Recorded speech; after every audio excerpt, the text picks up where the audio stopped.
আসসালামু আলাইকুম, সবাই কেমন আছেন? আজকে চলে আসলাম ঠাকুরগাঁও জেলার সেই ছোট্ট বালিয়া জামে মসজিদ, যেটি জমিদার মেহের বক্স চৌধুরী ঊনবিংশ শতাব্দীতে আহ, এই মসজিদটি তৈরি করার পরিকল্পনা করেন এবং মুর্শিদাবাদ থেকে স্থপতিটি আনা হয়।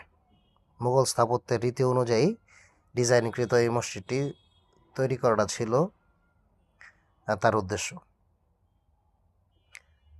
তো এই মসজিদটি জিন মসজিদ নামেও পরিচিত। তো 1910 সালের দিকে মেহের বক্স মারা যাওয়ার পর ওনার ছোট ভাই এই মসজিদটির নির্মাণ কাজ সম্পন্ন করেন।